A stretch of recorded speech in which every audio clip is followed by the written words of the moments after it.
Hey guys, tonight we're slipping into the golden sands of ancient Egypt, not through the eyes of kings or priests or pyramid builders, but through the soft padded paws of the most pampered creatures along the Nile, cats. You're standing just outside a crumbling sandstone courtyard, where the setting sun turns everything the color of warm honey. The air is thick with incense and the distant murmur of chanting from the nearby temple. A tabby blinks at you lazily from atop a cool stone slab, her golden collar catching the last light of day. This isn't just any day in ancient Egypt, it's a feline's birthday. Yes, you heard that right. Because in a world that worships cats as divine, even the local alley feline might just get a feast. A flower garland, and a tiny bit of fish someone technically stole from their neighbor's offering table. And you've got front row sandals for it all. But fair warning, if you're thinking about surviving a day in ancient Egypt, you'd better brush up on your feline etiquette. Say the wrong thing about someone's sacred cat and, well, you probably won't survive this. So before you get comfortable, take a moment to like the video and subscribe, but only if you genuinely enjoy what I do here. And let me know in the comments, where are you watching from, and what time is it right now where you are. Now, dim the lights. Maybe turn on a fan for that soft background hum, and let's ease into tonight's journey together. You begin your slow stroll along the banks of the Nile. The evening breeze rustling through papyrus reeds and catching the faint, unmistakable purring from the village just ahead. It's not coming from one cat. No, it's a chorus of them pampered. Painted, adorned cat that's seemingly aware that this day belongs to them. You pass a modest clay house where a family has gathered. On a small woven mat sits a cat named Tia, who is being fanned by a young girl with a palm frond. Tia turns her head, slowly judging her presence, as Cat's Duan returns to staring at her bowl of grilled river fish. The family claps lightly, almost ceremonially, and someone places a fresh lotus flower near her paws. The girl whispers something to the cat in reverence, as though speaking to royalty. In many ways she is. See, to Egyptians, cats weren't merely companions, they were guardians, symbols, sacred extensions of the divine.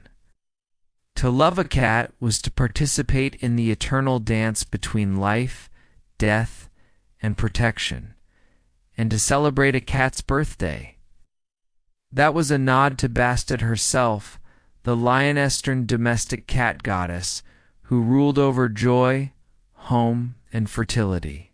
But before we get there, take another step with me back in time further still.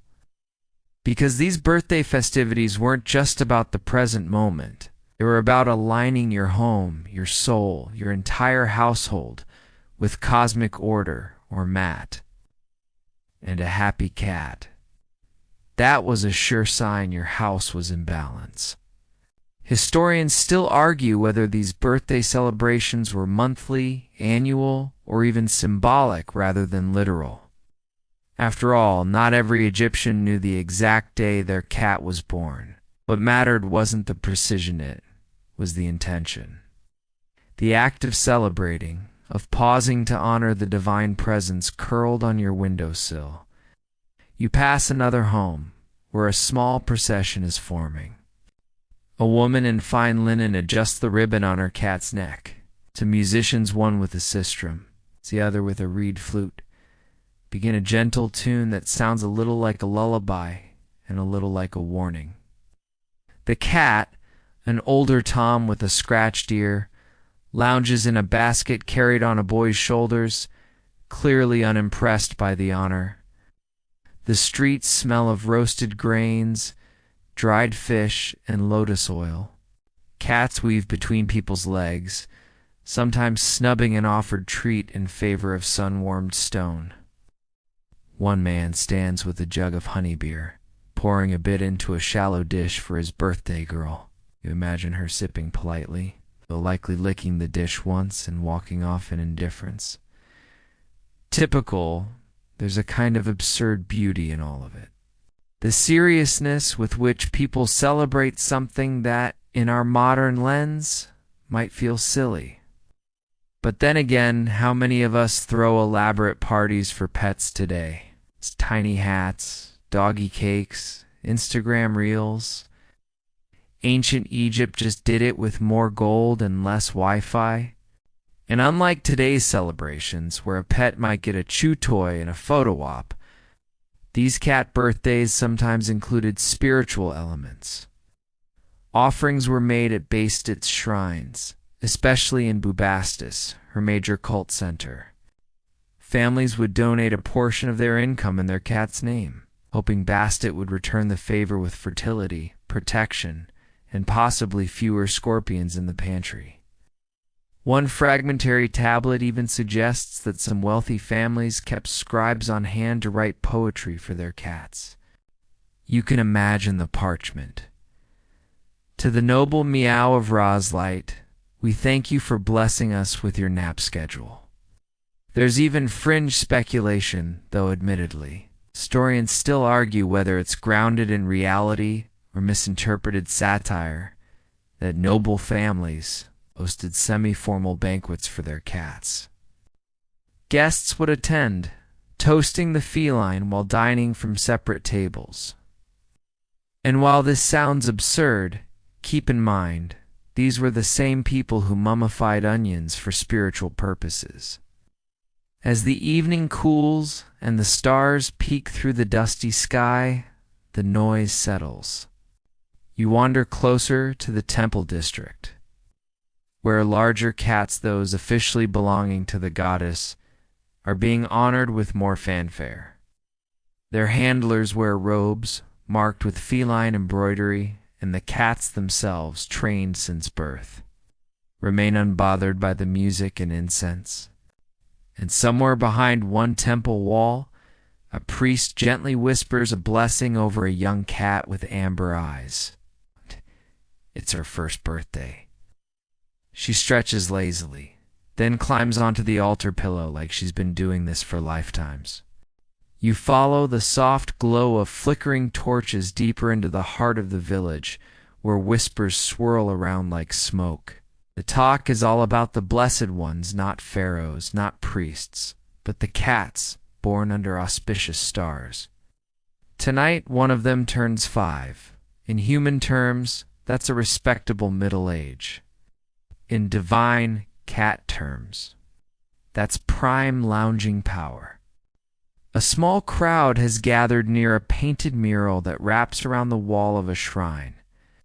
It shows a sleek black cat sitting on a throne, one paw raised as humans bow with trays of fish, lotus blossoms, oddly what looks like a small cushion. Yes, even in eternity, a proper nap spot matters. But this isn't some niche household ritual. Ancient Egyptians truly revered cats. They protected homes from pests, which in turn safeguarded food supplies and health. More importantly, cats were believed to sense unseen forces. A cat staring into a corner for 3 hours wasn't just zoning out. She was confronting spirits. Bravely, without flinching. You'd run. So when birthdays rolled around, families didn't just celebrate. They gave thanks. A well-fed, healthy content cat meant a household in spiritual and practical balance. You might throw a party for a child. Egyptians threw one for the furry being that made sure that child survived the year without a rat nibbling on the grain bin. And some cats weren't just divine in theory, they were literal temple animals. These holy felines lived under the care of priests and priestesses, given diets far better than most humans could hope for. Their birthdays were events, marked with small ceremonies, sometimes with chants, sometimes with perfume, sometimes, believe it or not, with actual hired musicians. You pass one such celebration now. The courtyard is strung with strips of dyed linen, flapping gently in the night breeze. A singer with a smooth, husky voice croons a lullaby dedicated to Bastet, while a harpist plucks a tune so slow it almost puts you under. The cat sits, unbothered on a cushioned pedestal, blinking with divine boredom. You wondered, did the cats enjoy all this attention? Did they appreciate the ceremonial trays of fish, or the embroidered collars, or the soft brushes used to groom their fur during the feast? Historians still argue whether the animals were truly aware of their status or if they just liked the fish, which, let's be honest, is enough of a motive for anyone. A temple boy, no older than 10, kneels beside a bronze bowl and lights a cone of myrrh resin. The air thickens with that heady, sweet smell, and the cat sniffs once, then turns away. She's over it. The party can proceed. There's something both funny and uninspiring about this dynamic. Humans putting in hours of preparation, prayer, and performance, only for the guest of honor to stretch, yawn, and pad off to nap under a clay bench. That's divine energy. That's cat energy. But not every celebration was grand. In modest homes, birthdays might be as simple as a fresh bowl of milk, a prayer whispered beside the hearth, and a small knot of dyed fabric gifted for play. Children were often tasked with decorating the cat's favorite sleeping spot, brushing her fur with date palm fronds, or placing petals near her paws. And yes, let's address the mummification thing. If you've ever seen the tiny linen-wrapped feline bundles in museums, you know that Egyptians mummified cats with reverence. But what you might not know is that many of these mummified cats weren't random, they were birthday cats. Animals who had been honored in life, passed peacefully, and were sent off with the same care a noble human might receive. Sometimes even more.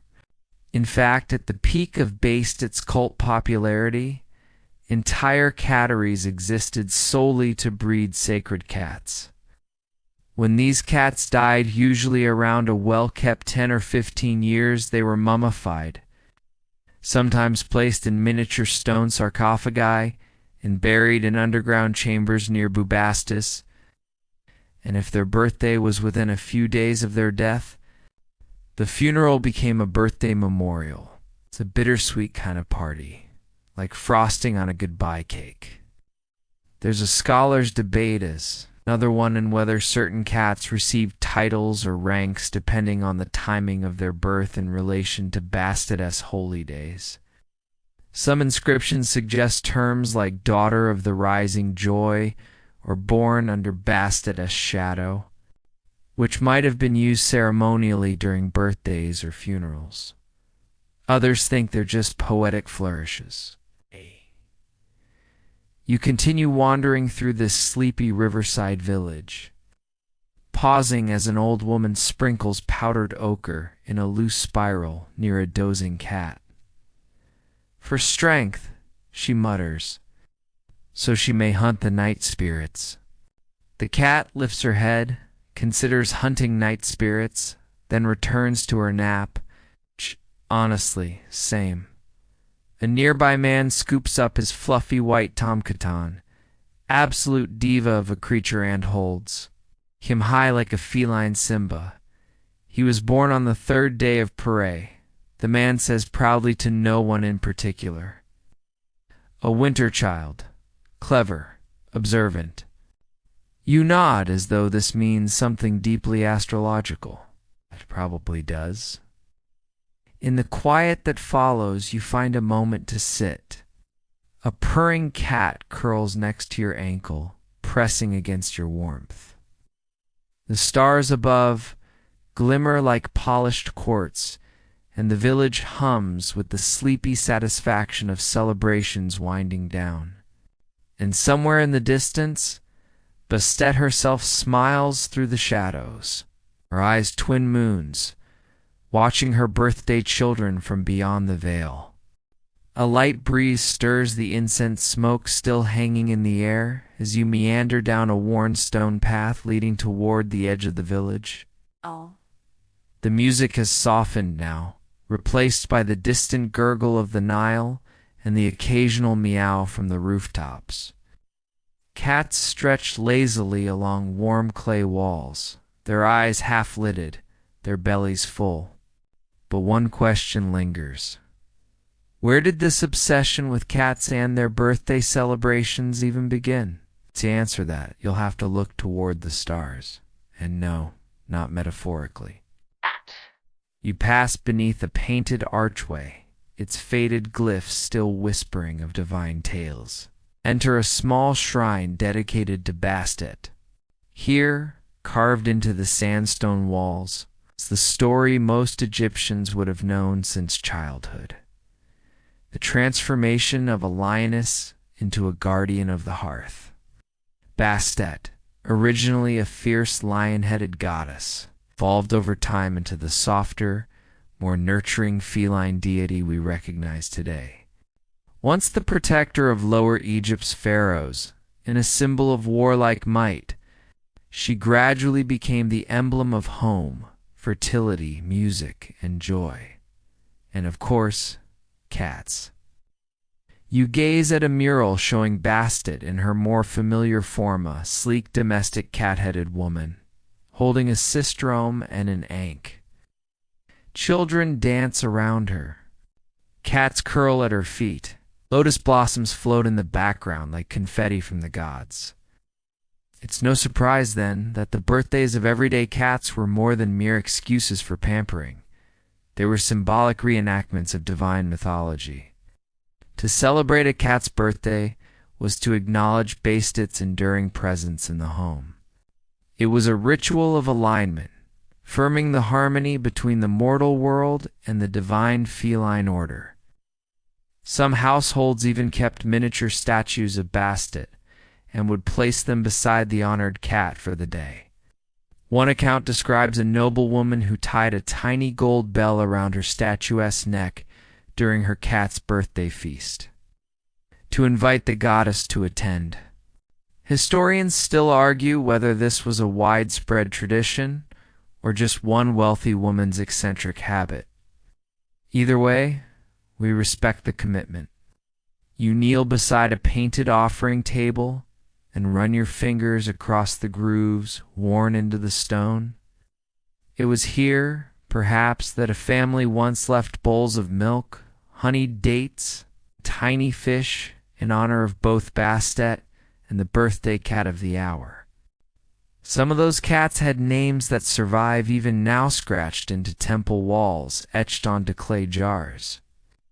Names like Nephra, Sekhmet, and one particularly fabulous feline, known simply as Glorious Paw. While ancient Egyptians weren't exactly mailing out party invitations, they did seem to take great care in announcing their cats' birthdays, at least among neighbors.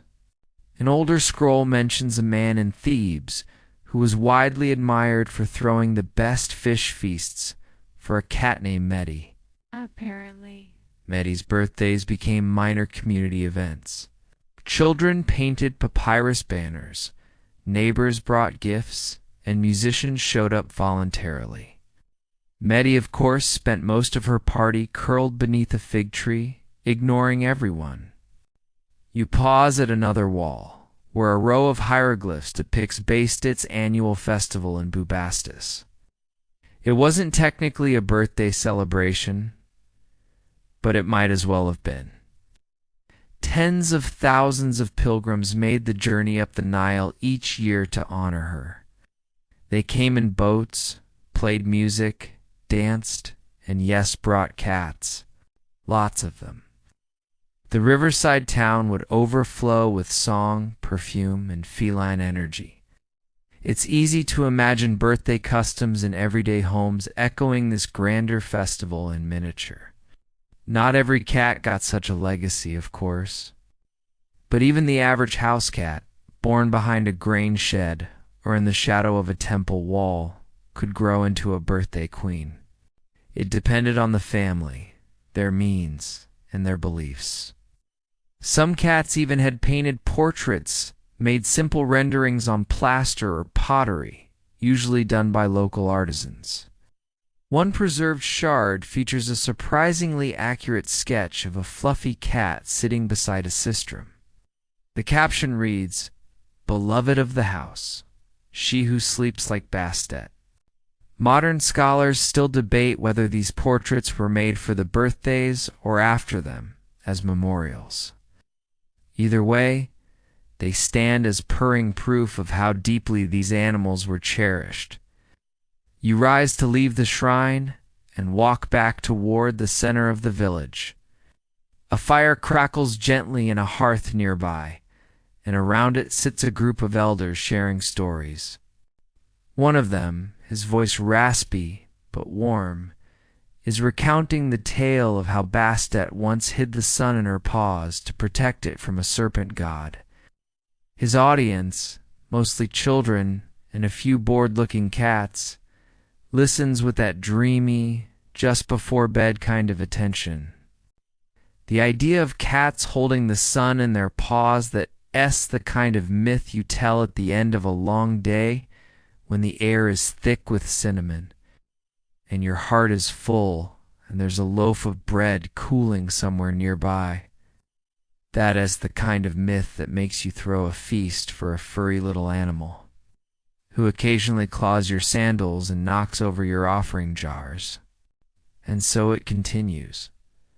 A divine goddess, a household companion, a calendar date chosen by the stars or simple sentiment, and a birthday marked with incense, treats, and reverent belly rubs.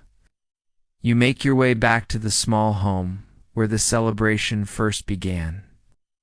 The girl with the palm frond has fallen asleep, her cat nestled under her arm. The garland of lotus petals has slipped to the floor, and outside, the village yawns under a ceiling of stars, content in the knowledge that Bastet is pleased tonight. Your footsteps are soft now, padded by dust and memory as you return to the village square, where the last of the birthday lanterns flicker. A cat darts past your feet, silent, graceful, and entirely unimpressed by human presence.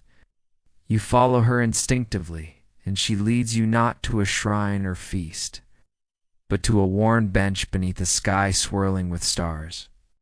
You sit, and as your eyes adjust, you find yourself staring at a curious artifact resting nearby, an old clay tablet, cracked at the edges, inscribed with what looks like a calendar, but it's not a regular calendar.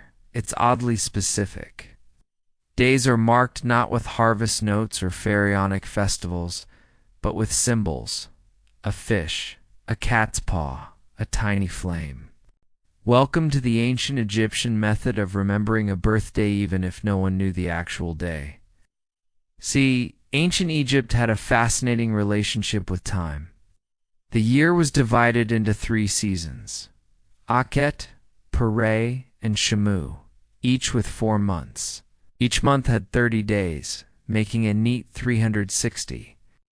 Then they added 5 epigomenal days to round things out, and those were considered extra special, often reserved for the birthdays of gods.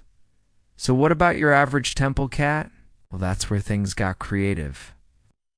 If you didn't know the precise day your cat was born, and most didn't, to choose a date that aligned with celestial favor.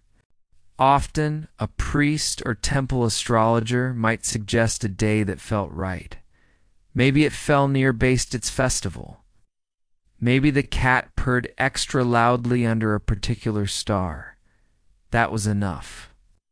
Historians still argue whether this astrology-driven birthday assignment was based in serious theology or just a deeply charming excuse to spoil a pet whenever the stars looked pretty. Either way, it worked. You glance again at the calendar tablet and notice a recurring pattern. Many of the birthdays cluster around the full moon. That makes sense. Bastet herself was associated with lunar cycles, femininity, and the rhythms of life. A full moon birthday meant stronger divine favor, or at least a better lit party. As you watch the sky tonight, the moon hangs perfectly round and silver above the date palms. Somewhere a cat leaps from rooftop to rooftop like a shadow on parade. Imagine her being serenaded under this same moon centuries ago. But astrology wasn't the only method used. Some families tied birthdays to agricultural signs. A cat born near the blooming of the first lotus might celebrate her birthday when the pond bloomed again the following year. Others waited for the annual Nile flood if a kitten was born just after the first waters arrived. She became a flood's blessing, and every year her birthday marked the return of abundance. There's something touching about this method, fluid, symbolic, deeply tied to the natural world. There's no need for paperwork. No awkward "what's your birth certificate say?" banter.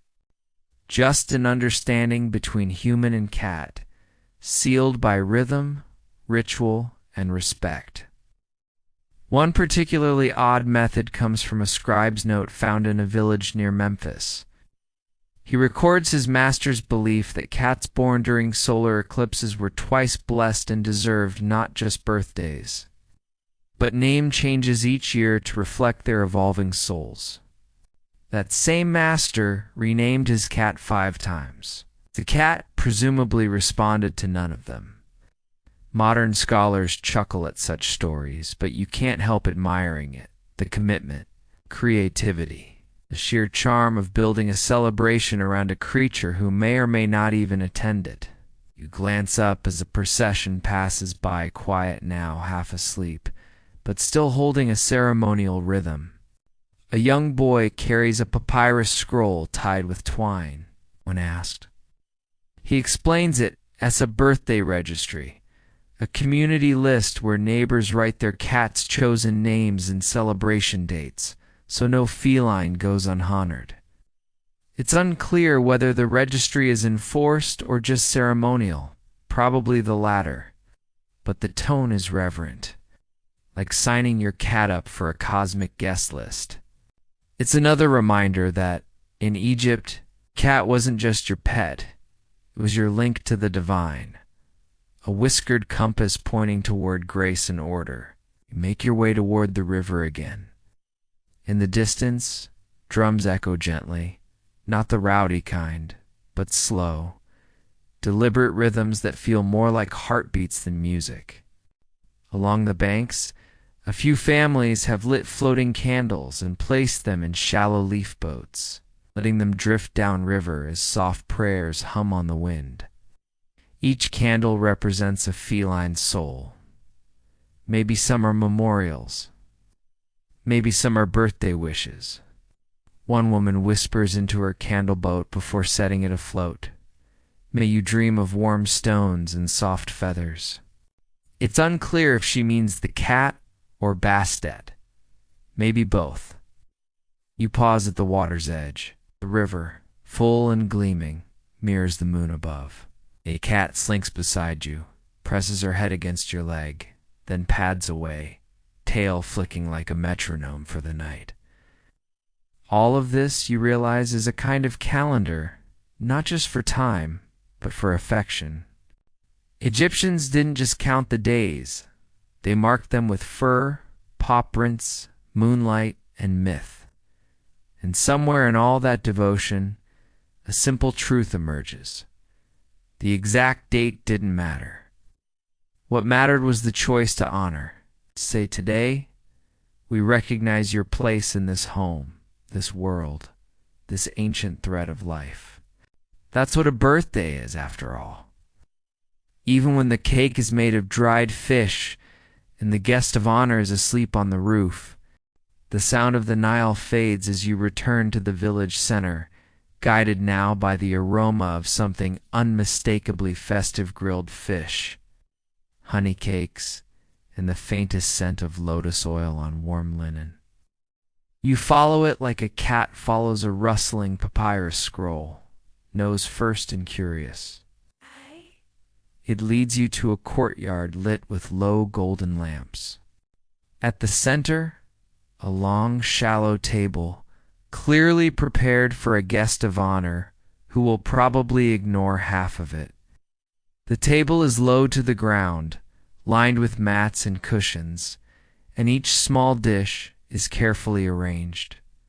Fish glazed in date syrup, chickpeas mashed with herbs, even a tiny round cake shaped like a scarab beetle, sweetened with fig and dusted with crushed carob. Yes, you found a birthday feast. And while it might sound excessive to prepare a banquet for a creature who licks her own toes and walks off mid-conversation, this is ancient Egypt. Here food isn't just food, it's symbolism, offering, and tradition rolled into one. And when it comes to cats, the menu carries meaning. You crouch beside the table as a mother gently places a single sardine on a lotus leaf, bows her head, and whispers something into the steam. Her daughter giggles and adds a pinch of crushed mint, like she's seasoning a spell. Their cat, regal and disinterested, sits nearby licking her paw, clearly aware the offerings are for her, even if she's pretending not to care. One man, eager to explain, taps your shoulder and says with pride, "She only eats from the left side. Always the left." And indeed, the cat saunters over and delicately bites the leftmost fish, leaving the rest untouched. Whether it's habit, instinct, or divine instruction, historians still argue whether feline food behavior held sacred meaning. It's obeyed without question. But food isn't the only attraction. Music begins. A rhythmic clacking of castanets, soft reed flutes, and the shivering chime of a sistrum, the sacred rattle associated with Bastet herself. The sound isn't loud. It's soothing, hypnotic, like a lullaby for souls with whiskers. A woman rises from her mat and begins to dance. Not with grandeur, but with the slow, flowing movements of someone honoring something gentle and sacred. And then there's the truly human part, the dancing that isn't sacred.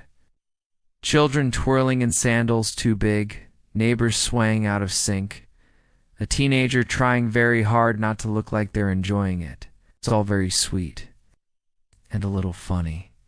One cat rolls over mid-feast and watches the chaos upside down. You'd swear she looks amused. Gifts arrive next, not wrapped, not ribbon, just held with care. A carved wooden toy mouse. A tiny bell engraved with hieroglyphs that roughly translate to hunt loudly. Someone has even painted a flat stone with a paw print and the words, "May you always land on your feet." It's unclear if the cat will use any of them, but the sentiment? Divine. Another neighbor walks in with something peculiar. A golden collar, delicate and patterned like woven reeds. It's clearly for the birthday cat, but she refuses to let anyone near her neck. 3 people try, all fail. Eventually the collar is placed gently beside her, and that's that. No further negotiation. It's this mix of formality and feline rebellion that makes the whole thing so uniquely Egyptian. The rituals are ancient, the symbols sacred, but at the center of it all is a creature who may or may not feel like participating. The humans still show up, still honor, still believe. You pause as a small girl tiptoes toward you, carrying a bowl filled with what looks like honey-sweetened barley. She places it in front of a sleeping orange tabby and quietly says, "Happy birthday, noble hunter." The cat doesn't stir, but the girl smiles like she's fulfilled her duty to the gods. There's something deeply comforting in this quiet domestic religion. The idea that a birthday, especially one invented, estimated, or chosen purely from the heart, can become a sacred event. That a whiskered witch from your household guardian deserves incense, music, and beetle-shaped cake. Not all feasts are extravagant, of course. In some poorer homes, a single fishbone or extra spoonful of lentils might mark the occasion. The point isn't the luxury, it's the intention. One record, written in flowing script on a papyrus scroll, tells of a man who dedicated an entire harvest prayer to his aging cat, who had protected his grain from mice for 11 years. No fish, no cake, just words spoken beneath the stars. You step into the quieter part of the courtyard, where elders sit and share stories, half remembered, half imagined, about legendary cats of the past. There was a cat, one says, who once leaped across the shoulders of a thief just as he reached for the temple treasure. Another insists his grandfather's cat could smell dishonesty. She'd glare at tax collectors. Always. You notice a scroll being passed around. It's an old poem recited every year for the village's oldest cat's birthday. You listen to the one who walks the lintel's edge, whose whiskers stir the winds of fate, who guards the hearth with purring pledge, and naps beside the sun god's gate. It's not bad for bedtime poetry. As the night deepens, the feast winds down. Cats slip into shadows. The food cools. Laughter softens. Few sleepy villagers begin to collect the offerings not consumed, folding up mats and tucking away unused garlands. But no one touches the plate with the sardine on the left. It remains untouched, glinting faintly in the lamp glow. You linger still, soaking in the peace of it all. A birthday party, not for kings or generals, but for something humbler, holier, and let's be honest, fluffier. The courtyard now lies quiet, blanketed in that unmistakable hush that falls when even the cats are too full to bother moving. But your journey doesn't end here. A narrow, winding path leads you from the homes of ordinary villagers to a stone building tucked into the shadows of temple annex. Modest in size, but rich in ritual. Inside, a handful of figures are still awake. You hear soft chanting and the muffled flicker of a flame. You're entering the world of the cat priests. Yes, you heard that right. In ancient Egypt, cats weren't just household companions or sacred symbols, they were official temple residents. And behind every divine feline was a surprisingly complex support system of caretakers, handlers, and spiritual interpreters. These were the cat priests, chosen not for their oratory, but for their ability to keep a cat brushed, fed, and occasionally convinced to sit still during ceremonies. You step through the doorway and are greeted by the heady scent of frankincense and oiled stone.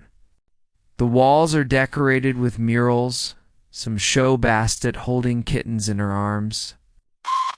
Others display rows of cats sitting in regal silence, while human attendants offer them trays of food, jewelry, and what looks suspiciously like a mouse-shaped pastry. At the center of the room lies the guest of honor, a large black cat with piercing green eyes, reclining on a platform lined with dyed linen. A young priest, barely more than a teenager, carefully combs the cat's fur with a tool that looks like a cross between a brush and a feather duster. He whispers something under his breath, not to the cat, but to the goddess. A small bowl of milk rests nearby untouched. Today is this cat's birthday. temple records, she's called Nefershanu, meaning beautiful flame. According to her handlers, she was born during a rare alignment of Venus and the morning star, an event considered highly auspicious. That makes this birthday more than a celebration. It's a reaffirmation of her divine favor. You glance around the chamber and take in the details. A set of bronze bells tied with silk ribbons. It's an offering bowl filled with roasted duck and olives, and a slab of sandstone etched with her name and titles. First cat of the second courtyard. Sniffer of sacred perfume. Bringer of clean paws. Can't help but smile. It's so grand, so very cat. But the role of the cat priest isn't all ceremony and cuddles. There's record keeping to do, daily feeding schedules to follow. One priestess sits in the corner, quill in hand, logging the day's events. Time of grooming, quantity of food offered, behavioral notes. It's all meticulously noted, possibly for divine reflection, possibly for temple gossip. Historians still argue whether these logs were meant as theological records or bureaucratic obligations. One particularly long-winded papyrus found at Bubastis. Temple includes such riveting details as Sate met, blinked thrice during flute hymn, no paw lifting observed. Enthralling stuff. But here is where it gets even stranger. Birthday rituals among the temple cats were often modeled after royal customs. That meant tiny processions through inner courtyards, miniature feasts laid out by acolytes, and sometimes even musical dedications performed entirely for the cat's benefit. You listen now as a trio of temple musicians strikes up a quiet tune, each note drawn out like a lullaby. The rhythm is gentle, meant to soothe, and the cat, she rolls onto her side and begins to snore. One of the younger priests glances at you and chuckles softly. She likes the sound, even when she sleeps through it. He pauses, then adds with a smirk. Sometimes I think Bastet does too.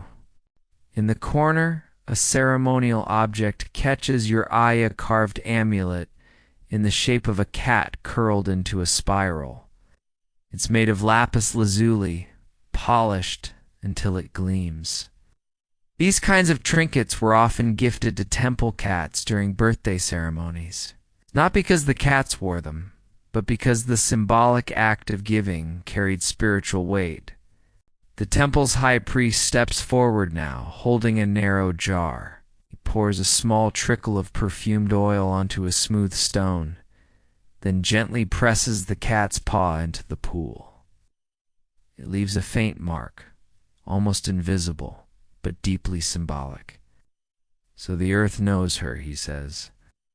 The oil is thick with crushed lotus, myrrh, and a hint of mint to carry the scent of the divine. The paw print isn't preserved. It isn't shown to visitors. It's simply offered. A quiet, intimate gesture between mortal and sacred. And yes, the priests do this every year. You step outside as the ceremony winds down. The temple cats, at least a dozen of them, stretch in unison like a synchronized furry choir. A few leap onto the sun-warmed stones to nap. Others chase insects in slow, dreamlike zigzags. You spot a small kitten batting at a loose thread from a priest's robe. The priest doesn't scold him. Instead, he lowers his hand and lets the kitten win. There's a strange peace here, a harmony born not from control, but from cohabitation. Humans serving cats. Cats existing somewhere between annoyance and enlightenment. And all of it punctuated by birthdays. Some of these temple cats lived long lives, 15, even 20 years, and their birthday ceremonies became annual touchstones for entire temple communities. One such cat, to Hoots's Whisker, reportedly had 17 birthdays before passing quietly in her sleep, surrounded by no less than 7 priests and a flute player. Her mummified form was buried in a custom sarcophagus shaped like a lioness. With golden accents and the inscription, "She watched the moon with us," fitting epitaph. As you walk away from the temple, a cat follows you briefly, then veers off into the shadows. You look back once, but she's already gone. In her place, the scent of lotus and old stone lingers in the air like the afterglow of a remembered melody. The night presses on. But here in this ancient, purring world, birthdays are eternal. The temple now behind you, you wander back through the sleeping village, guided by the dim amber glow of oil lamps left burning in windows. Somewhere overhead, a cat knocks over a clay pot, and you hear the soft thud of it landing in the sand. No one reacts. This is Egypt. Cats break things. That's just how it is.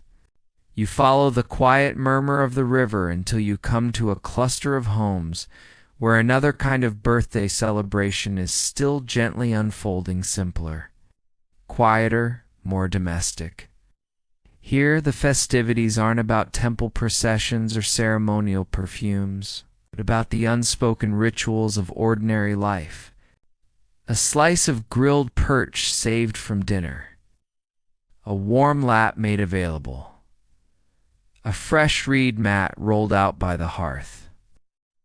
One family sits gathered around a low fire pit.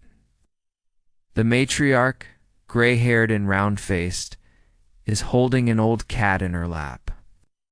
He's missing a few teeth in one ear, but he purrs like a riverboat engine. The children have drawn little pictures of him on scraps of pottery, each one signed with their name and a crude paw print. These shards will be placed along the windowsill tomorrow as birthday decorations. You crouch nearby as one boy shyly reads a birthday poem he wrote out loud. To old Mahon, king of naps, who guards our home with silent traps. May your bowl be full, your mice be slow, and may you always walk where sandals go. The family claps softly. Mahan yawns, sneezes, and curls into a tighter ball. It's easy to forget, amid the grandeur of temples and divine titles, that most ancient Egyptian cats were just like this.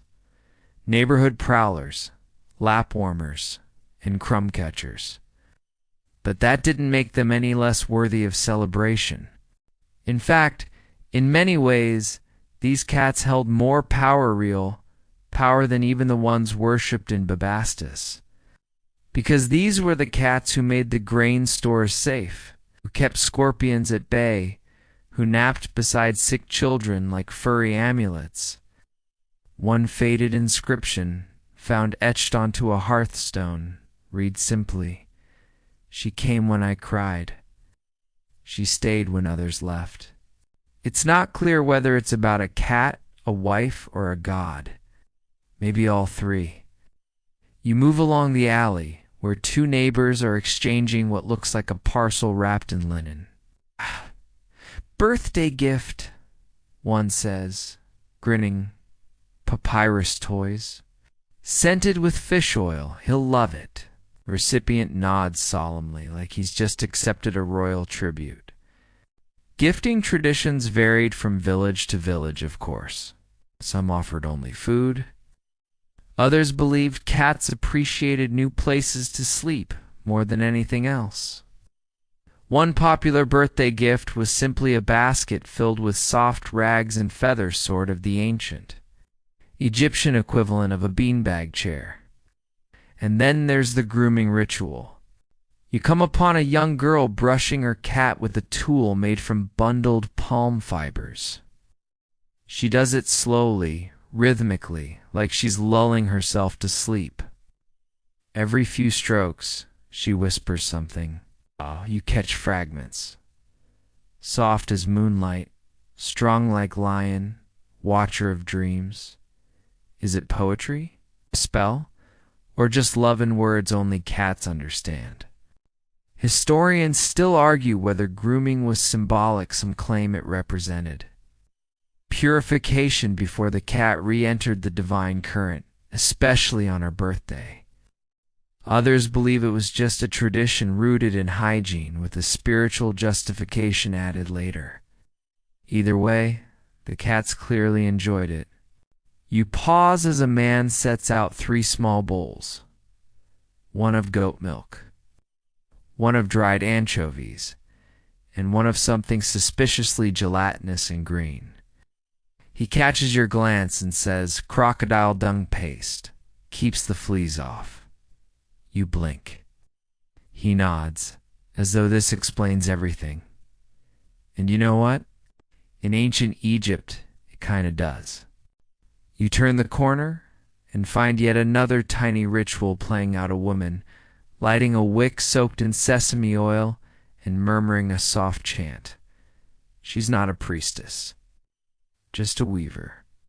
But tonight, she's chosen to honor her cat, a kit, with a flame to carry her name to Bastet. The cat sits nearby, utterly disinterested in her name being carried anywhere.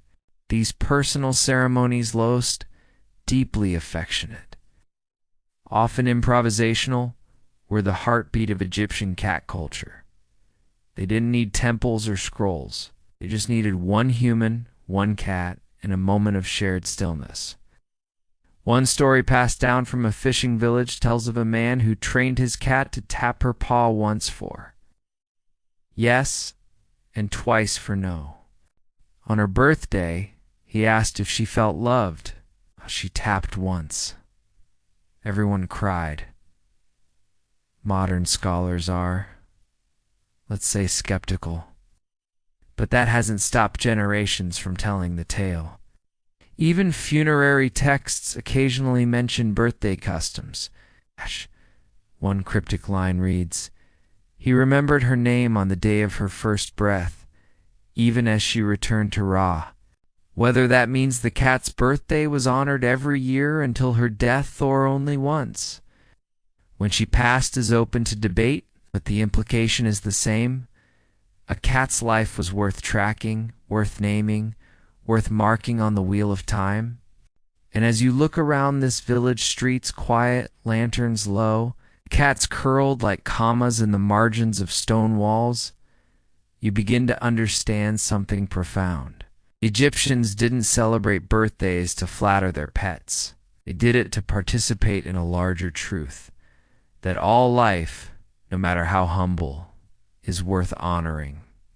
That joy can be found in a shared nap, that wisdom sometimes wears whiskers, and that somewhere between worship and companionship there is a sweet, still space called love. You stand once more beneath the stars. A cat appears at your feet, blinks up at you, and because the universe has a sense of humor, lets out a single, emphatic meow. It might mean, "Follow me." It might mean, "Feed me." Or maybe, just maybe it means, "Happy birthday." Somewhere between the hush of sleeping villagers and the soft pat-pat of paw steps in the dust, you find yourself approaching the outskirts of the village.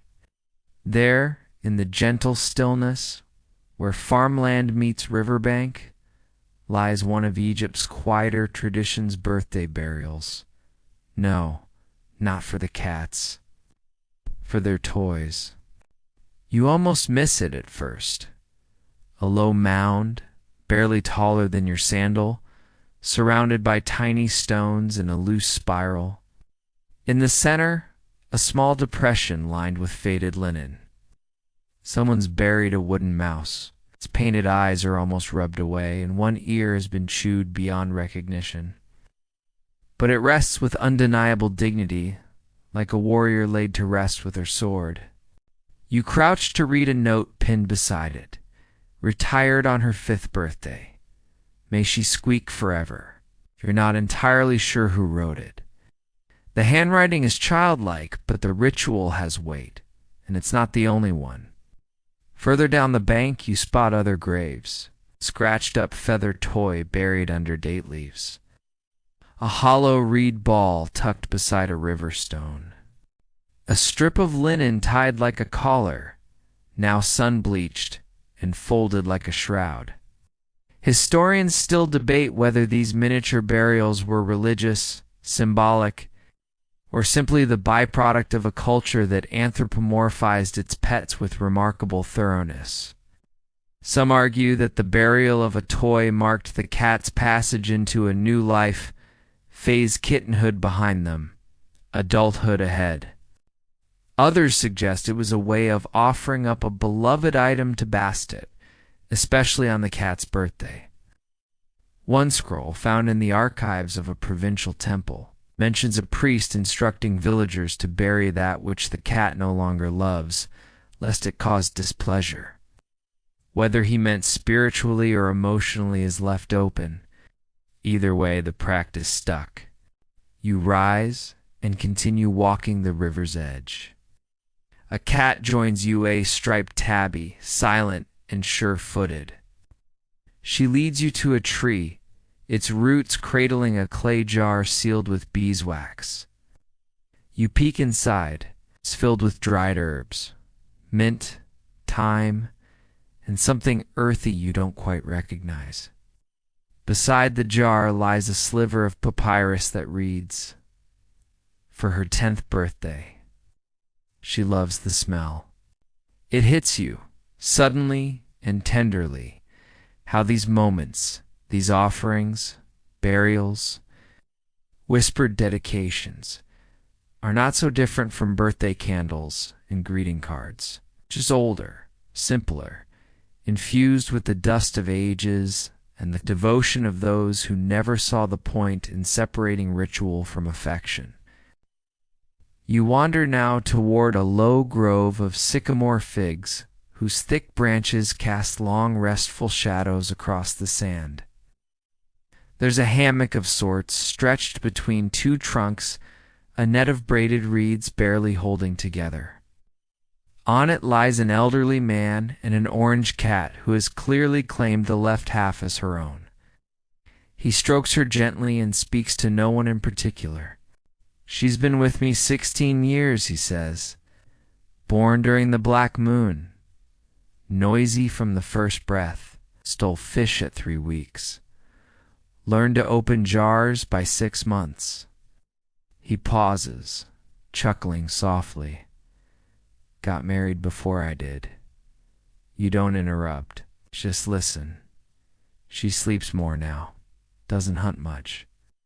But tonight, she came to sit with me when I lit the incense. That's how I knew it was her birthday. He reaches into a small pouch and pulls out a sliver of honeycomb, broken just for her. The cat, not bothering to sit up, gently licks the edges. The old man watches with a kind of reverence usually reserved for gods or newborns. This, you realize, is one of those rare human moments that docentee need to be written down in temple records or painted on tomb walls. It exists entirely in the breath between two beings, in the warmth of shared space, and in the quiet recognition that time, for now, is a gift. Behind you, another family sets a tiny floating lantern adrift on the Nile. It wobbles at first, and rights itself and glides outward, casting a dim amber circle on the water. You watch it go. The flame flickers once, twice, and then steadies. And while you're not sure whose birthday it honors, you find yourself whispering anyway. May you dream of fish with wings and sunlight that never moves. Nearby, the tabby cat who's been following you all evening climbs onto a flat stone and curls up. No ceremony, no gifts. Just the moon above, the river below, and a place warm enough to rest. You take one last look at the toy graveyard and the jars of herbs and the hammock with its honey-lipped guardian. You think, in a world where death was constantly anticipated, where the Nile could flood too much or not enough, where pharaohs rose and fell and where jackals howled outside the walls, maybe birthdays weren't just celebrations. Maybe they were declarations. A way of saying, you are still here. A way of whispering, this life, this moment, this breath matters, even if the only one listening is licking her paw in the dark. You rise slowly from the riverbank, brushing sand from your hands, and walk back into the sleeping village. The stars overhead gleam like jewels dropped into ink, and the air smells of wood smoke and the sweetness of ripening dates. Somewhere behind you, a cat sneezes, and another responds with a soft, questioning meow. And so you follow. The narrow streets are nearly deserted now, but here and there you see traces of earlier celebrations, forgotten fishbone under a bench. A string of crushed lotus petals trailed along the edge of a doorway. A set of tiny paw prints baked into the damp earth like a blessing signed in silence. You pass a wall where someone has painted a mural crude, cheerful, and clearly done by children. It shows a cat reclining on a throne wearing a crown made of daisies. She's surrounded by people bowing, dancing, offering her gifts: a fish, a ball of yarn, a bowl of milk. One kid, clearly bold, has painted himself into the scene, standing proudly beside her as her royal advisor. It's not the work of scribes or priests, but in its own way, it's just as sacred.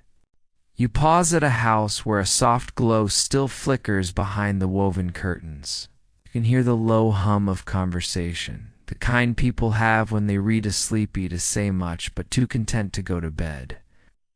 Inside, a cat lies stretched across the center of the room like she owns it, which, let's face it, she probably does. They're telling stories now, not of pharaohs or gods, but of her.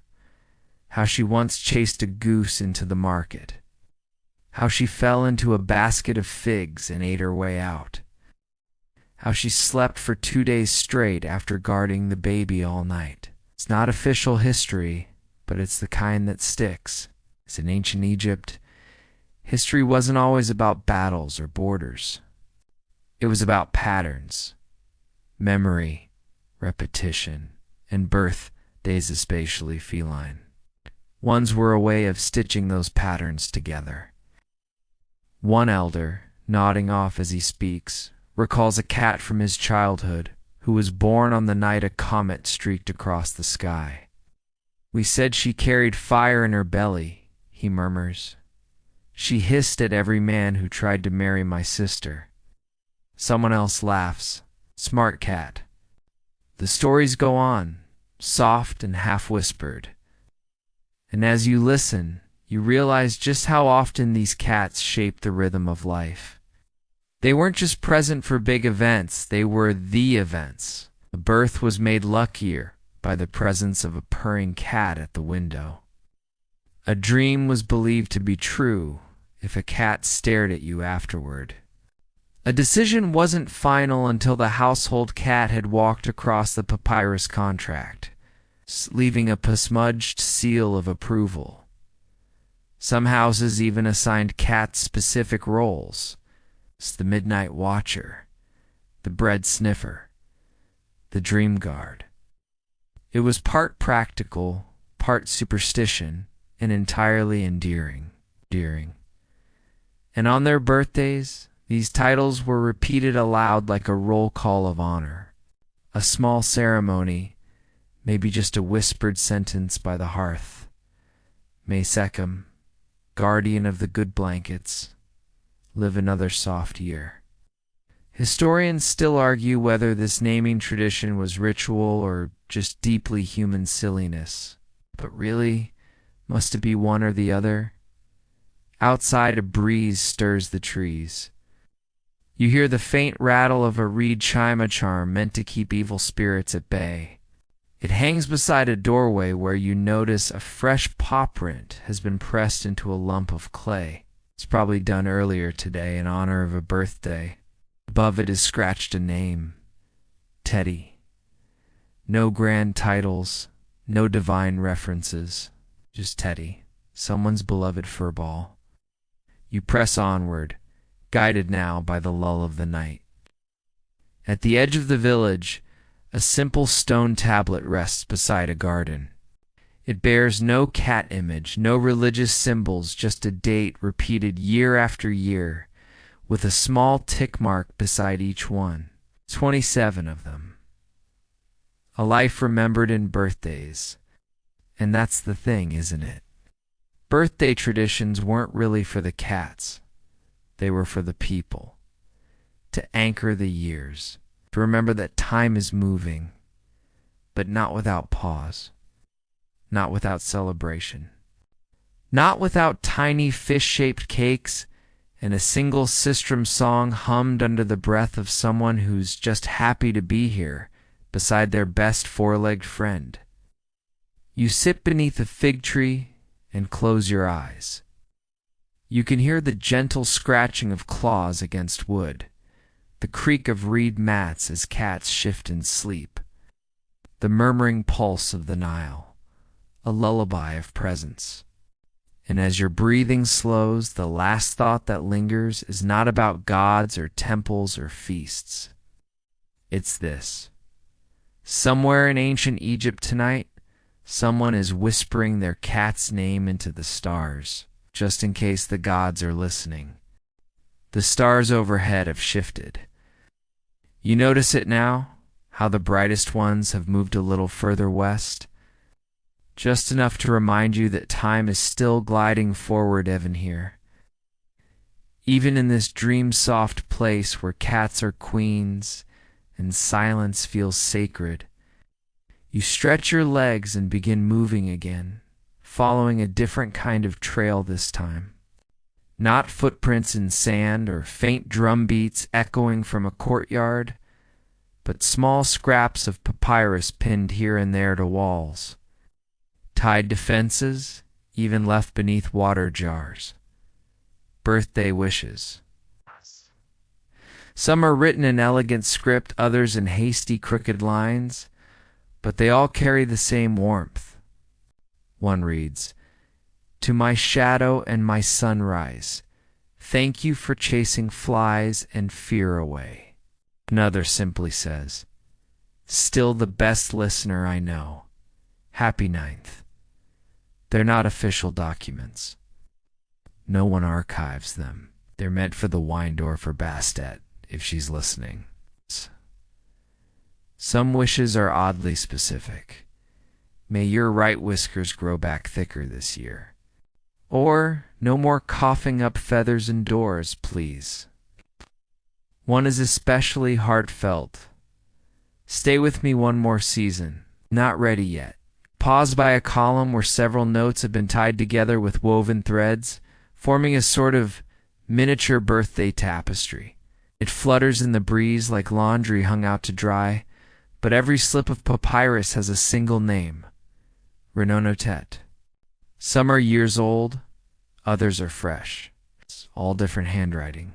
You learn from a passing neighbor that Renonutet was a cat who lived among the rooftops for over 20 years, never belonging to one household but cared for by many. She slept wherever the sun landed best, and on her birthday each year, everyone left out food, water, or flowers on their steps. She passed away 3 winters ago, but still, they celebrate her. The man shrugs. We figure she earned it. And in that shrug is something sacred. It strikes you now how birthdays were never about claiming or owning the cat. Egyptians didn't believe they owned their pets. Not really. Cats were seen as guests, sacred visitors, mysterious beings with their own logic, loyalties, and possibly access to divine realms humans could only guess at. One ancient poem hints at this, written in a tone both reverent and slightly unnerved. She came from the reeds, slept by the altar, left with the storm. I did not summon her, but she stayed, so I fed her. Cats came and went, And birthdays were not just about counting years, they were about honoring the time shared, even if brief. Even if the cat never looked you directly in the eye. You reach the rooftops now, climbing slowly up a set of clay brick stairs worn smooth by generations.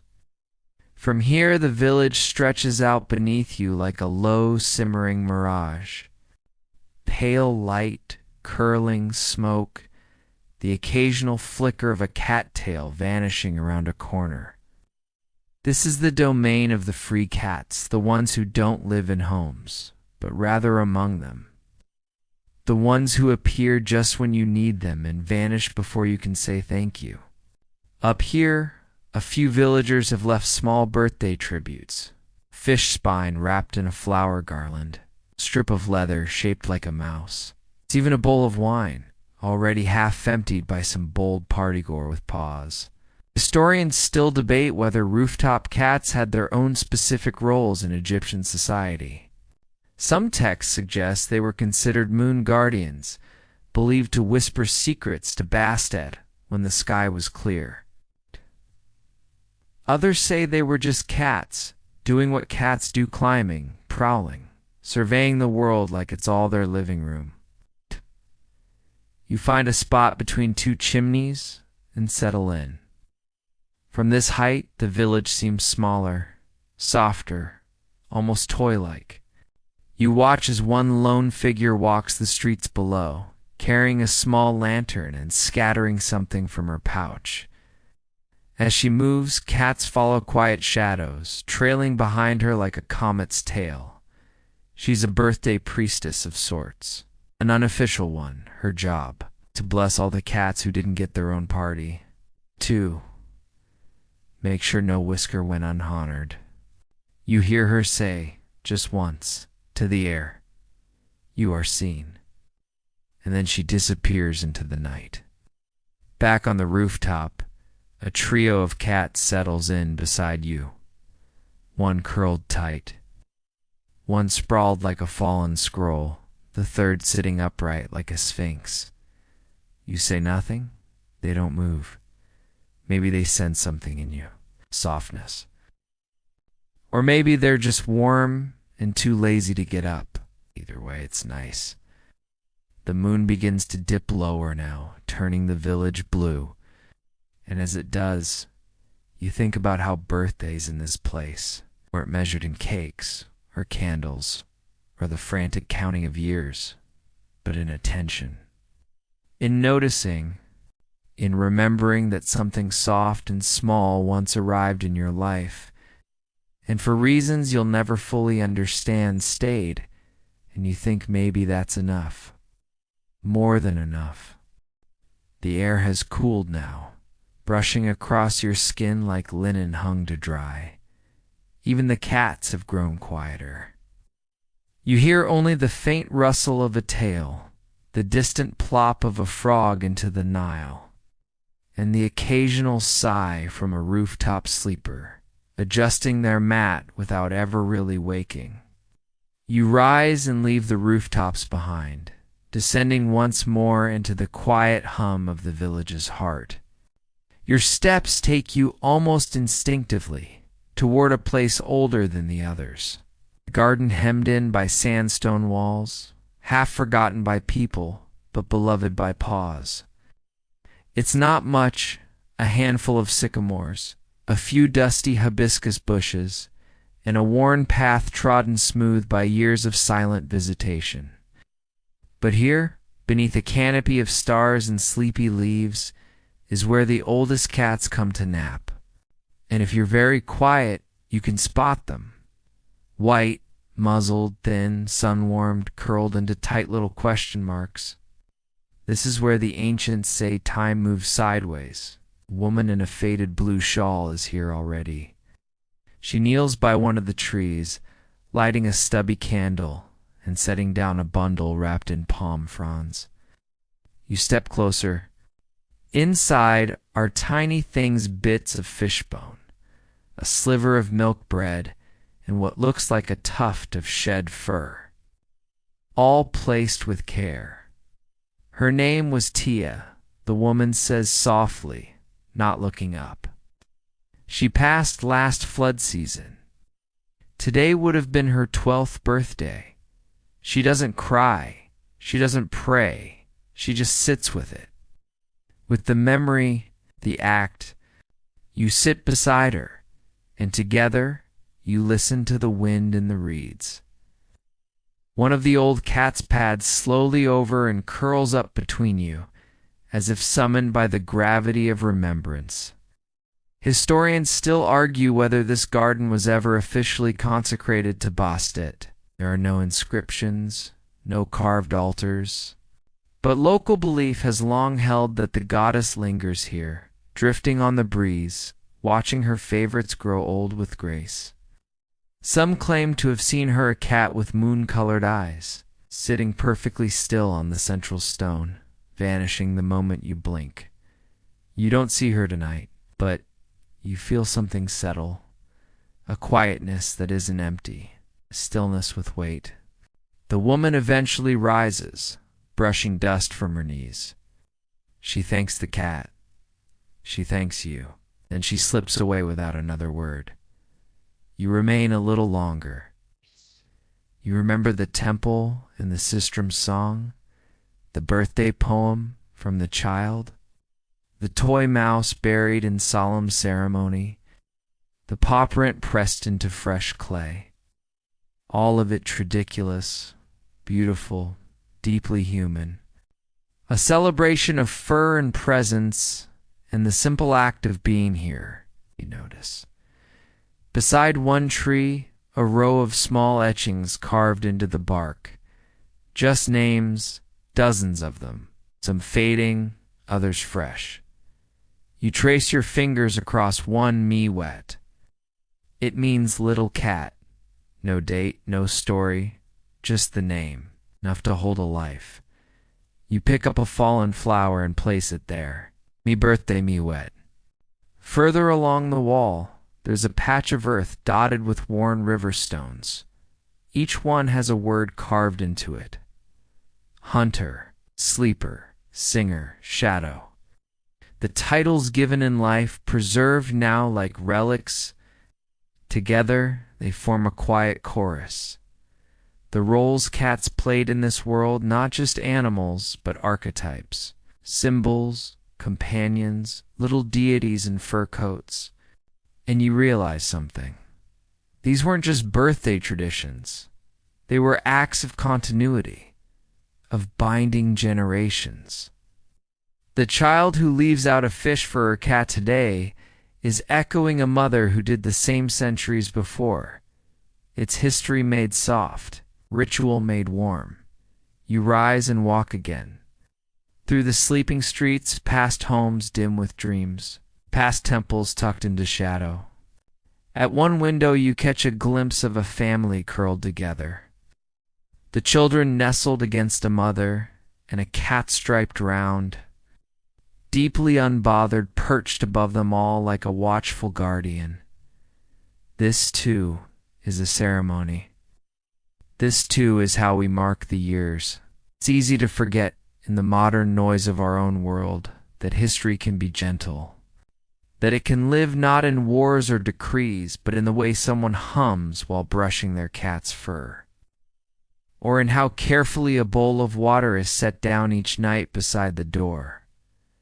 These are the stories no one writes down, so instead, they become birthdays, relived, retold, reoffered to time itself. And somewhere, just maybe, Bastet smiles and purrs and says, yes, that one mattered. By now, the village has surrendered fully to sleep. Every sound has softened.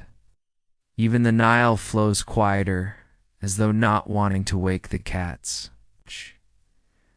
You walk past shuttered stalls and sleeping dogs under hanging lanterns long since burned out, and into the deeper outskirts where fields stretch out under a blanket of stars, and the world becomes wider, emptier, more ancient. You re-heading toward a place few speak of aloud, but all seem to know. The cat necropolis, not as gloomy as it sounds. In fact, it's oddly peaceful. The Egyptians, with their unmatched talent for turning the everyday into the eternal, built resting places for cats that rivaled some human tombs in grandeur and care. These sacred cemeteries, often located near temples dedicated to Bastet or Sekhmet, were where honored felines were interred with ceremony. Dignity, Andia's birthday references, who arrive as dawn begins to whisper on the horizon, and the low shapes of tomb markers rise from the ground like slumbering cats themselves, small. Domed mounds of stone or carved wooden effigies shaped like lions in repose. Some are painted, others inscribed, a few still bearing offerings in the form of feathers, bones, or dried lotus petals. You walk the rows slowly, carefully, respectfully. One inscription reads, "Born under the full sun, buried in peace. I caught snakes in dreams." Another, "To Bastites most devoted. She never missed a morning stretch." It's hard not to smile. Some tombs are more elaborate, constructed with limestone casing, lined with offerings, sealed with resin and linen. Others are simpler. A clay pot, a stone lid, a scrap of cloth tucked in beside a curled body. But regardless of status or grandeur, each one holds the same story. A cat once lived here. Someone loved her enough to remember. Historians still argue over the sheer number of cat burials in ancient Egypt. Some necropolises, like the one at Bubastis, yielded hundreds of thousands of mummified remains. Critics claim the practice became commercialized cats bred for sale, mummified en masse for profit. Others defend the custom, pointing out the reverence seen in personal inscriptions and the care taken in many burials. You see evidence of both here.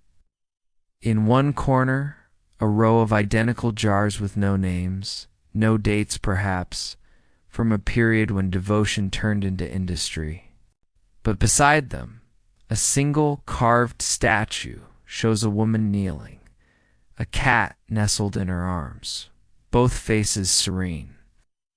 Below them are etched just for words, "She kept my heart warm." That wasn't mass-produced. You come across what looks like a birthday altar-low stone table, ringed with pebbles, bearing faint scorch marks from candle wicks. Offerings still rest there. A dried fish spine, a clay amulet shaped like a curled tail, a tiny bronze bell. This wasn't a burial rite, it was a celebration. Perhaps the cat's birthday. Perhaps the anniversary of her life. A figure approaches from the far edge of the necropolis, an elderly man, wrapped in a faded linen shawl. He walks with the careful pace of someone used to navigating sleepwalkers and tombstones. In his hands, he carries a jar of milk and a bundle of herbs. You step aside. He kneels before a modest grave, pours the milk into a shallow dish, places the herbs beside it, and then, in a voice only the dawn can hear, whispers, "Happy birthday, little hunter. I still dream of your purr." He doesn't linger. As he leaves, he nods to you not as a stranger, but as someone who understands. There's no sadness in his eyes. It's just the kind of peace that comes from remembering with intention. You continue walking through the rows. One tombstone catches your eye. It's newer than the rest, carefully cleaned. And beside it lies a reed basket filled with old toys chewed papyrus strings, painted pebbles, a wool-stuffed fish, a gift box left open. Like someone believed the cat might still swing by for her party, and maybe she will. After all, in this land, the veil between the living and the divine was always thin. Cats pass through it often, with the elegance of a shadow slipping beneath a door. It's morning now. The light stretches longer, golden and low. Birds stir in the trees. The world begins to hum again. But before you leave, you find one last offering placed beneath a date palm. A flat stone etched with a single phrase. You were born with the stars above. May they always guide your paws. And you'd think, yes, that's what birthdays are too. A way of placing stars in the darkness tiny, glimmering points of memory that help us find our way again and again to the ones we love, even when they're no longer here to nap on the clean laundry. You leave the cat necropolis as the first real warmth of morning kisses the tops of the palms. The village is stirring softly, gently, as if it too stayed up late celebrating birthdays. You pass a few early risers farmers, stretching a pot or unlocking her stall. A boy chasing a chicken with entirely too much enthusiasm for this hour. It's cats, dozens of them. On rooftops, undercarts, atop baskets of figs as if guarding treasure. All of them blinking slowly, stretching luxuriously as if to say, yes, we are awake, but only because we choose to be. We pause outside a home where laughter trickles through the shutters. A birthday breakfast is being shared flatbread, honey. Figure two, and the family cat sits in the center, smug as a deity, licking a smear of yogurt from her paw. Someone's placed a flower behind her ear. She doesn't remove it. She knows today is hers. You walk on.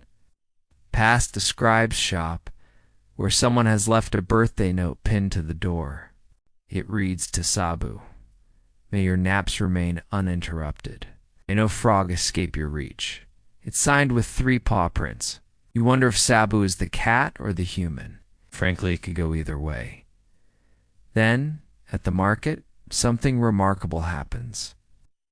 A small procession begins. It's not grand like the one in the temple, but homegrown.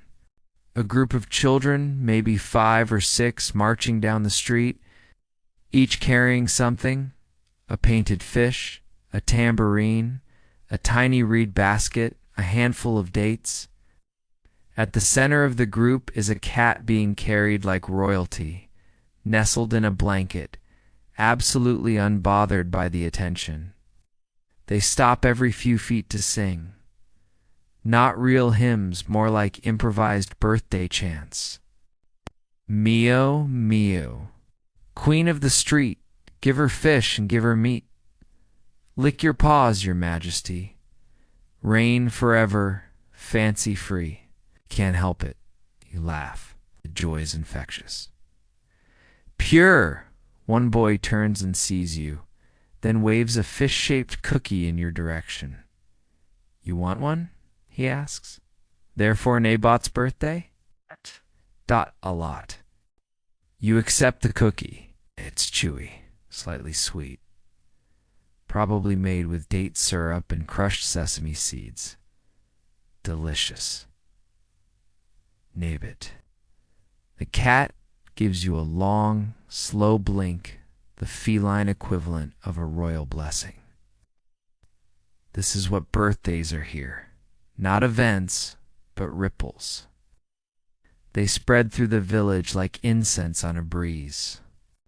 A whispered story here, a crumb left on a doorstep there. Everyone remembers in their own way. Historians still argue about how personal these celebrations truly were. Some claim they were symbolic, more about honoring Bastet through her earthly avatars. Others insist that individual cats were cherished with all the weight and wonder we reserve for human friendships. But the truth, as it often is, lies somewhere in between. Cats were both divine and domestic, distant and deeply known. Their birthdays weren't just commemorations, they were affirmations. Markers in the sand that said, she was here, she mattered. We shared this year together. You notice now that the market stalls have changed slightly overnight. A few vendors have set out small offerings, tiny fish sculptures, bundles of catnip, even amulets shaped like curled tails. One seller grins and tells you birthday specials. For the divine and the spoiled. You ask if he means humans or cats. He shrugs. Aren't they the same?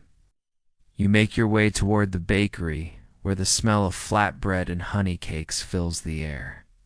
Inside, an old man with flour-dusted hair is carefully carving tiny fish shapes into a fresh loaf. He doesn't look up as he speaks. She's 18 today, he says. Lost her left eye last spring, but still chases bugs like a kitten. You spot the cat in question, sunning herself by the window, missing eye and all, tail flicking with imperial boredom. She likes her bread warm, he adds, sliding the loaf into the oven with reverence. And you understand? This is love in its simplest form, quiet, ordinary, sacred, just before you leave. You pass a young girl sitting cross-legged beside a large stone bowl filled with water. She's humming as she places tiny floating candles on the surface. Her cat bats at one with a curious paw. What are you doing, you ask? She looks up. Birthday wishing bowl, she says. One candle for each good thing I hope happens to him this year. You glance at the candles, 6 in all, flickering gently. Only 6, you tease? She shrugs. I'll add more if he stops scratching the furniture. You both laugh. And then, without quite realizing it, you feel something settle in your chest. Something soft and full and oddly timeless. Maybe this is what the Egyptians always understood. That birthdays weren't for measuring age. They were for celebrating presence. A way of saying you are here still again with me. And in a world where sand swallows monuments and rivers change course overnight, that's no small thing. It's everything. By now, the sun has fully risen, casting its golden hush across the village like a blessing. Shadows retreat and colors return. Clay pots glow warm and red. The Nile, a slow-moving silver ribbon, begins to sparkle again beneath a new sky. The world is waking up. But oddly, you feel yourself growing sleepier. It's not from exhaustion, but from fullness. As though the sheer gentleness of everything, of cats being sung to, of bread being baked with care, of paw prints being pressed into wet, clay has soothed something far older than your body. Something deeper. You pass a cluster of school-aged children sitting in a circle beneath a fig tree, practicing their writing on flattened clay tablets. One of them is sketching a cat. You pause, curious. He notices you. Her name's IU, he says. It's her birthday today. Made her a poem. He clears his throat and recites it in a sing-song voice. Part serious, part very proud of himself. IU the swift. With whisper paws, chases dreams and hunts the stars. She naps upon my open book and steals the sun with just one look. He looks up, waiting for your reaction. You smile. It's a very lucky cat. She knows. He grins, then gets back to scratching his name at the bottom of the tablet. As you notice, he signs it with both his name and a paw print, drawn with practiced care. It's the kind of moment you'll remember. Long after this walk ends. Long after this village slips into the mist of sleep again. You head toward the riverbank once more, passing under grapevines now heavy with early fruit. Someone's left out a line of stones, leading toward a shaded nook. You follow. Where, shaded by papyrus and half submerged in sand, is a makeshift gallery. Cat drawings, dozens of them, scratched into pottery shards, etched into stone, pressed into the mud and left to dry in the sun. Some are realistic, sleek, proud, precise. Others are joyfully lopsided, with whiskers like lightning bolts and tails curling into spirals. You crouch and examine one. It shows a cat curled beside a human figure, their outlines touching. Above them, a few awkward glyphs. Together, always. Was it a birthday drawing? A farewell? Child's attempt to freeze a moment in time? Maybe all three? Historians still debate whether these informal artworks were common practice or rare acts of devotion. Few survive in official archives, but archaeologists have found similar pieces hidden in walls, pressed beneath bricks, or buried inside jars. Proof that birthdays weren't always loud, they were also drawn in quiet corners, with no audience but memory itself. You move further along the bank and find an older man sitting cross-legged beside a shrine. It's simple, just a carved statue of Bastet, a dish of fresh water, and an old cat sleeping beneath it. He nods as you approach. "She's 20 today," he says, voice raspy. "Older than my last wife." You raise an eyebrow? She had better manners too, he adds. You both chuckle softly. He gently strokes the cat's back. "We've had a lot of birthdays. This might be her last one, or maybe not. She'll decide." He looks at you then, serious now. That's what the ancients understood. We don't own the days. We just witness them. And if we're lucky, we share them.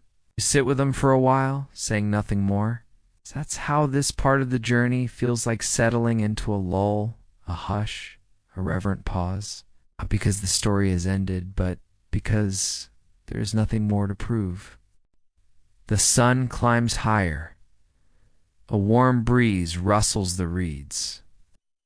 A goose honks somewhere a priver. You begin to walk once more, feet light against the dust. In the distance, you hear music flutes and soft drums. Another birthday, perhaps. Or maybe it's just a morning melody. In Egypt, those were often the same thing. You find yourself near the temple again. The doors are open. The candles inside have burned low, but something's changed. At the center, where the altar once stood, there's now a circle of villagers, quiet, still focused. In the middle of them all lies a cat, white with gold-speckled fur, curled atop a linen cushion. She's surrounded by offerings, bread, milk, flowers, toys, even a folded scroll. A priestess gently places a necklace of blue beads around her neck. "She's 30, someone whispers. You blink. 30. They nod. She's been in the temple since Pharaoh Nedmot. They say she's the last of the true shrine guardians. There's no ceremony, no fanfare, just presence. People come forward, one by one, and place a finger gently on her back. A silent thank you, a birthday wish, a goodbye. It's impossible to tell. And maybe that's the beauty of it. There's a dignity in the not knowing. In honoring the day without needing it to be loud. Treating a cat's birthday the same way you'd treat a festival of the stars. With awe. And so you leave the temple, your breath deeper, your steps slower. And somewhere behind you, a cat purrs. Because it's her day, and somehow, maybe it's yours too. You step outside the temple and feel the sun beginning its slow descent. Afternoon light pours across the village, not harsh but golden-like, warm honey sliding over ancient stone. Shadows stretch long and lazy across the streets, and the cats follow suit. They bask, they nap, They curl into the curves of baskets, doorways, human laps. All of them masters of comfort, artists of stillness. The final phase of the celebration is beginning. Not grand or formal, just the quiet settling that happens when the excitement has passed and all that remains is softness. People move slower now. Vendors yawn and count their coins. Children lie belly down in the dirt, tracing paw prints with sticks. A girl sings to herself as she refills a water bowl outside her door. You walk slowly, as if in a dream, past these gentle scenes. You're no longer a visitor. You've blended in, melted into the rhythm of the day. You move like someone who's done this before. Maybe you have.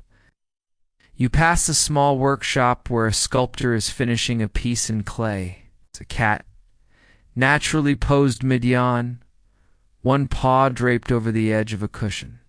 The sculptor adds a final touch. A tiny birthday crown resting askew atop its head. He chuckles to himself. She wouldn't wear it in real life, he says, but she lets me dream. That's the thing about birthdays here. They aren't loud declarations. They're quiet agreements between friends, human and feline alike. And understanding that, for today at least, the world will revolve around the one who purrs. Historians still discuss whether these daily acts, the shaping of clay cats, the baking of po-shaped cookies, the singing of nonsense songs count as ritual. Some call them trivial, others call them essential. The truth is that they were both.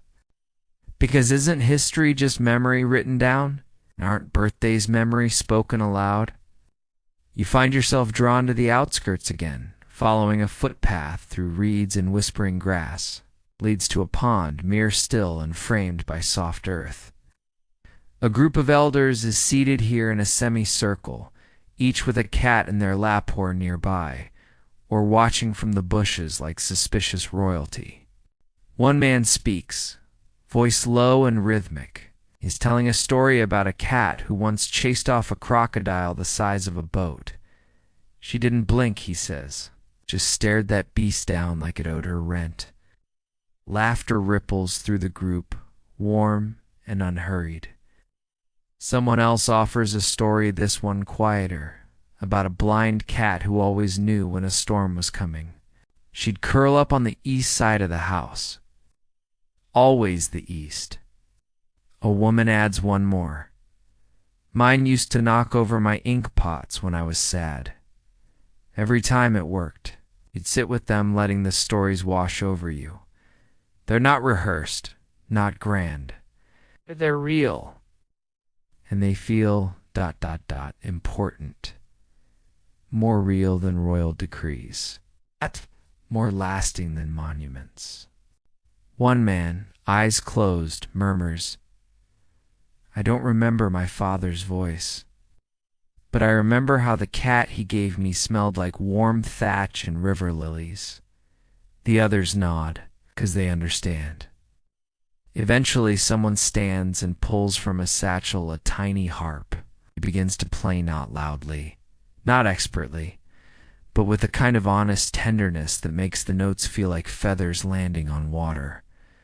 The cats, surprisingly, stay. One even purrs in time with the rhythm.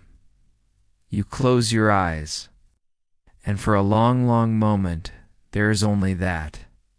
The music, the purring, the sun on your shoulders, and the distant ripple of the Nile. No drama, no climax, just peace, just presence. And then someone begins to hum a birthday chant. Simple, ancient, no words, just sound. Everyone joins in, not quite harmonized, but not discordant either. Kind of echo of celebration, felt more in the bones than the ears. You don't know the melody, but somehow you do. You add your voice, soft and low, and feel something shift inside, outside, all around. This is what birthdays are. Not just dates, not just numbers, but songs sung by a river, breads baked in thanks, paw prints left on the heart like ink that never dries. And just like that, the final candle is lit. The final paw is kissed. The final story is told. And somewhere, a cat closes her eyes and stretches into her birthday nap. Thank you for joining me on this dream-soft journey through ancient Egypt's most heartwarming traditions. If you'd ever like a new story to fall asleep to, whether it's about forgotten empires, mythical beasts, or the slow drama of ancient laundry aisle, be right here. Until then, may your dreams be warm, your thoughts quiet, and your pillows always just the right amount of squishy. Sweet dreams, friend.